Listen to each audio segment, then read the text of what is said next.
सद्गुरु कृपा से अपने जीवन में भौतिक, आध्यात्मिक, लौकिक, अलौकिक समस्त विभूतियों को पाने की चाहना रखने वाले साधक को सदा ही गुरुदेव की छाया, छवि, स्वरूप, उनके मूर्त रूप का स्मरण करना चाहिए।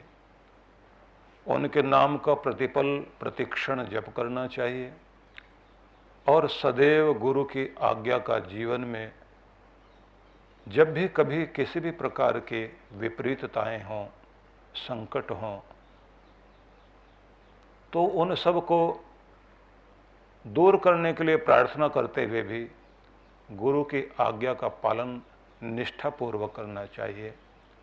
अपने जीवन में कल्याण कामना करने वाले साधक को गुरुदेव के अतिरिक्त अन्य कोई भावना नहीं रखनी चाहिए। भगवान की कृपाएं गुरुदेव के माध्यम से शिष्य तक पहुंचती हैं। गुरु ही ईश्वर से जोड़ने के लिए माध्यम है। हमारी निष्ठा जब भी, हमारी श्रद्धा और हमारे नियम जब भी टूटते हैं तो सद्गुरु ही हैं जो फिर से हमें श्रद्धा युक्त करते हैं और भगवान की ओर जोड़ते हैं। इसलिए कहा कि अपने स्थान, अपनी जाति, अपनी कीर्ति, अपनी उन्नति के विचार को त्याग कर श्री गुरु के अलावा अन्य किसी का भी विचार साधक को, भक्त को नहीं करना चाहिए।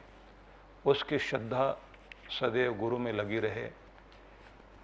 यहाँ ये भी एक महत्वपूर्ण बिंदु है कि जो भी आपके जीवन की मैं है, जिसके कारण आपको लगता है कि ये मैं हूँ और आपका अहंकार जागता है, उस सब को भी गुरु के प्रति अर्पित करें कि मैं नहीं, मेरा परमात्मा, और मेरा परमात्मा गुरु शक्ति के द्वारा मुझसे कुछ महान कार्य करा रहे हैं या मुझे नियमों में बांध रहे हैं या मेरे अंतःकरण को शुद्ध करने के लिए प्रयास कर रहे हैं। तो इसलिए सद्गुरु को ही स्मरण करें।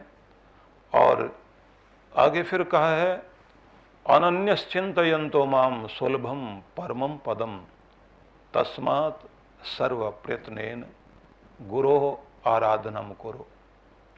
शिष्य को यह तथ्य भली भांति आत्मसात कर लेना चाहिए कि सद्गुरु का अनन्य चिंतन ही मेरा ही, भगवान शिव कह रहे हैं कि मेरा ही मतलब भगवान का ही चिंतन है।